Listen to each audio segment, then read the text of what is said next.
If this video found you right now, it's surely not by accident. Carl Jung understood that certain truths only reveal themselves when your soul is ready to receive them. There's a reason you're here in this exact moment, hearing these words, feeling whatever you're feeling. Something inside you is cracking open, and you can sense it, even if you can't name it yet. You've been feeling it for a while now. The restlessness that won't let you sleep. The questions that won't stop coming. The sense that the life you're living doesn't fit anymore, like wearing clothes that belonged to someone you used to be. The mask you've been wearing feels heavier every day, and the performance of being okay is exhausting you in ways you can't explain to anyone. Jung called this the beginning of awakening, when the shell of your false self starts to crack, when your soul begins whispering that there's something more, something real waiting beneath all the pretending. This isn't a breakdown, though it might feel like one. This is your psyche's way of telling you that transformation is no longer optional. You've outgrown the container of who you thought you had to be. Today, we're going to walk through 7 profound stages of awakening that Jung identified through his lifetime of work with the human psyche. These aren't just concepts or theories. They're the actual psychological terrain you're navigating right now.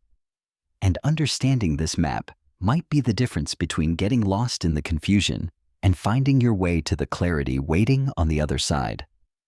But before we go deeper into Jung's wisdom, if you sense that your soul is calling you towards something more real, more authentic, more alive than the life you've been living, subscribe to the channel and hit that notification bell.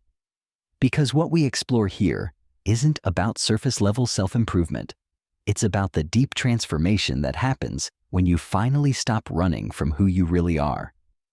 The first stage Jung identified is what he called when the shell begins to crack, the first unmistakable sign that awakening has begun. This doesn't announce itself with fanfare or clarity. It comes as discomfort, as a nagging sense that something is wrong, even when everything looks right on paper. You have the job, the relationship, the life you thought you wanted, but there's an emptiness you can't ignore anymore. This is your persona cracking, that social mask Jung wrote about extensively.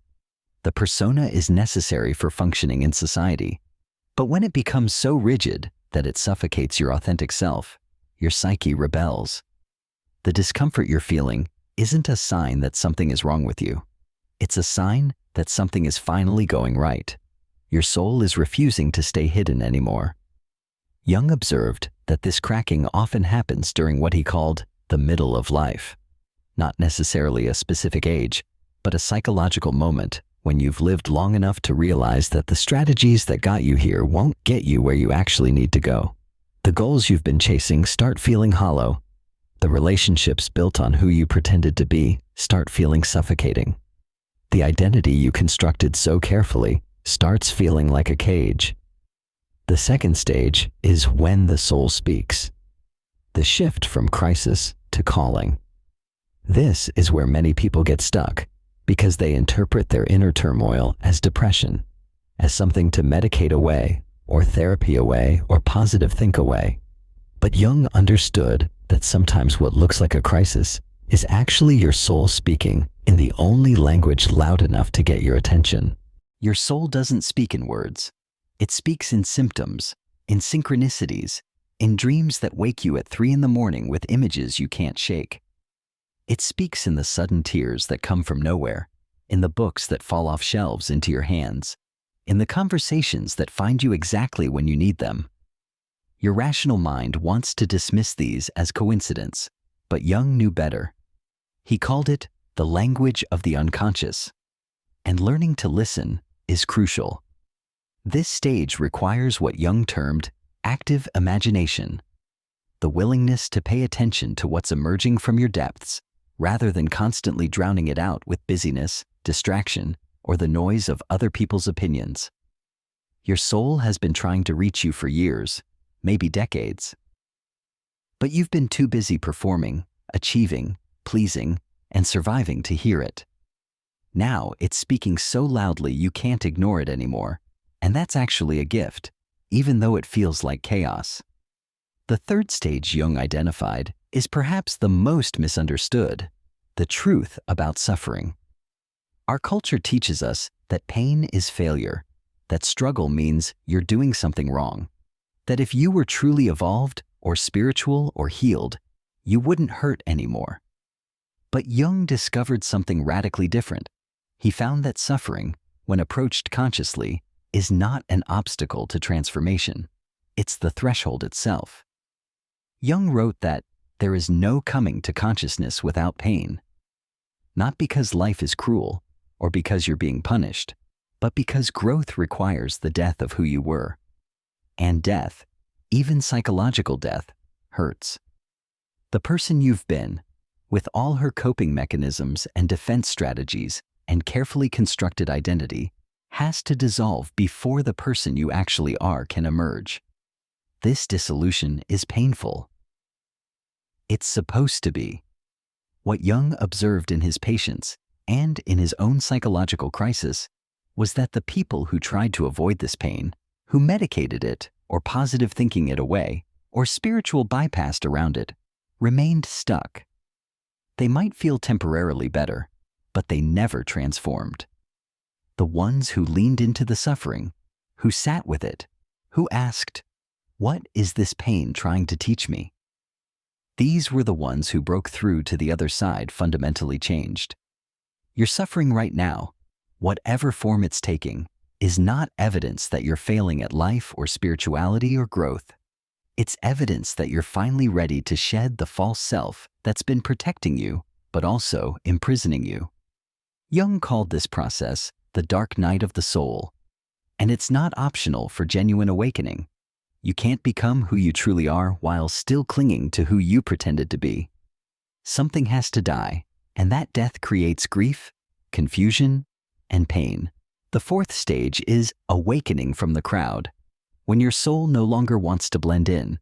Jung was fascinated by what he called collective consciousness, the shared beliefs, values, and ways of being that societies impose on individuals.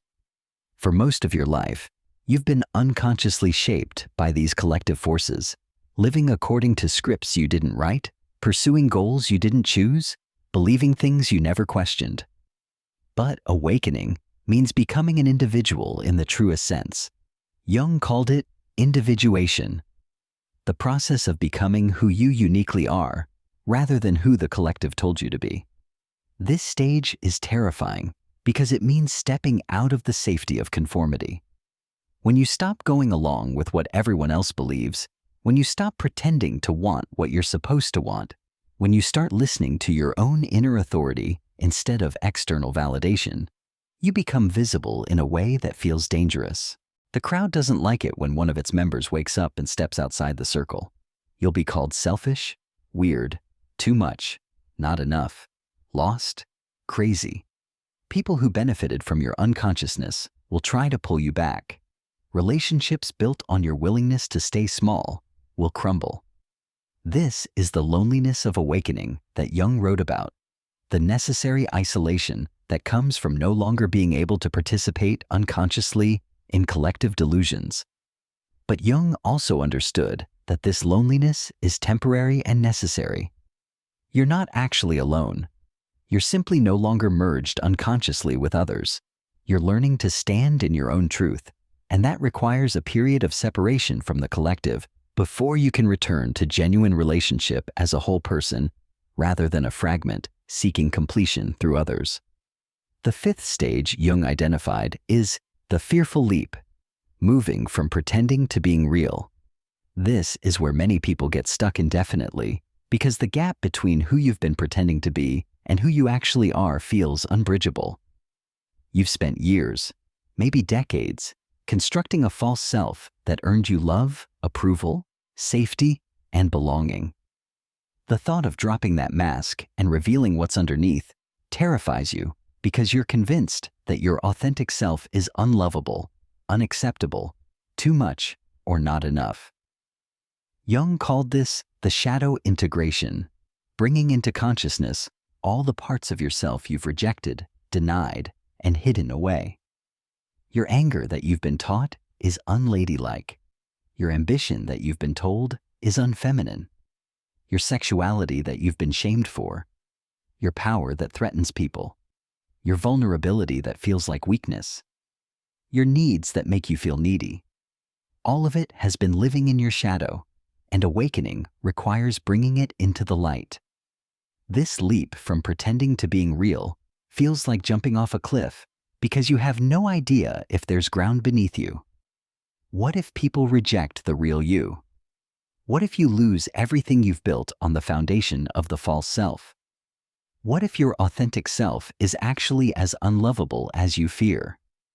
These questions paralyze people for years, keeping them in the liminal space between who they were and who they could be. But Jung discovered something remarkable through his work.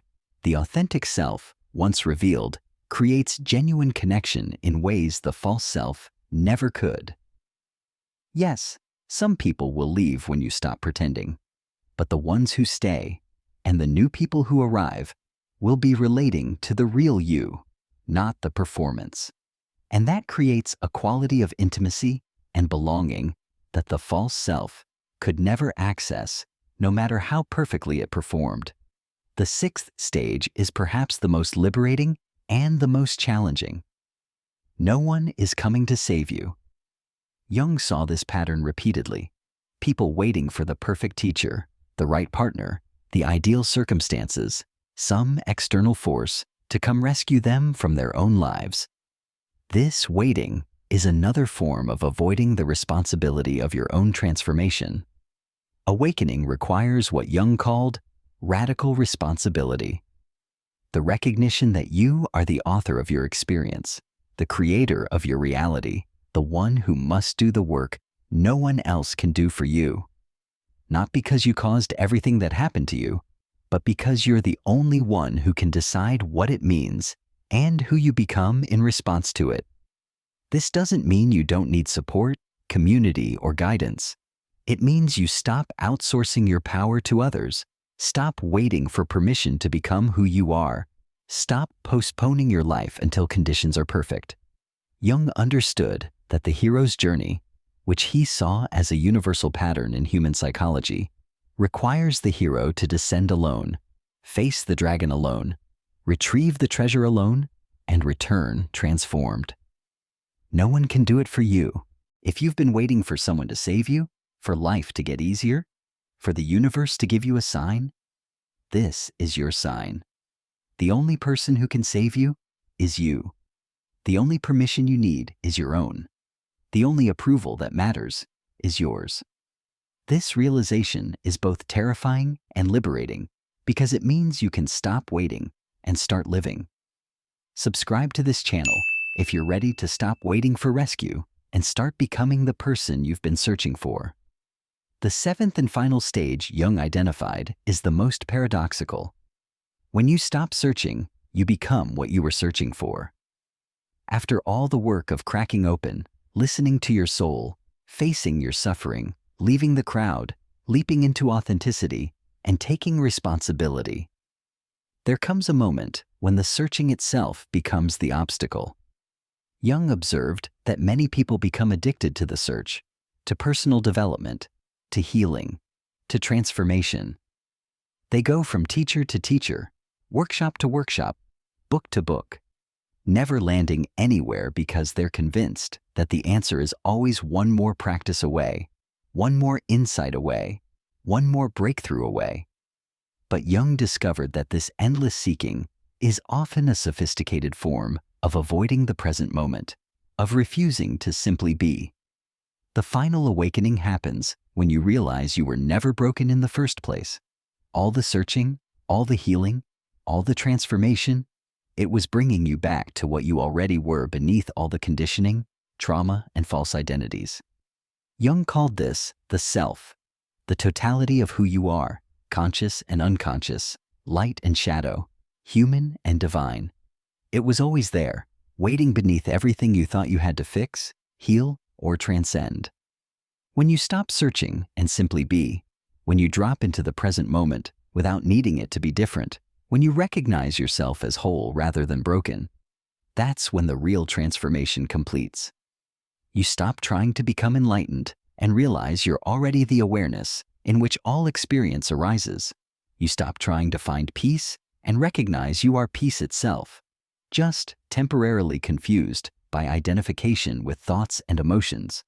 Jung spent his life guiding people through these 7 stages, from the first crack in the shell to the final recognition of wholeness. He understood that awakening isn't a destination you arrive at once and for all. It's a continuous process of becoming more conscious, more authentic, more whole. You'll cycle through these stages repeatedly at deeper levels, peeling away layers of conditioning and false identity until what remains is the irreducible core of who you actually are.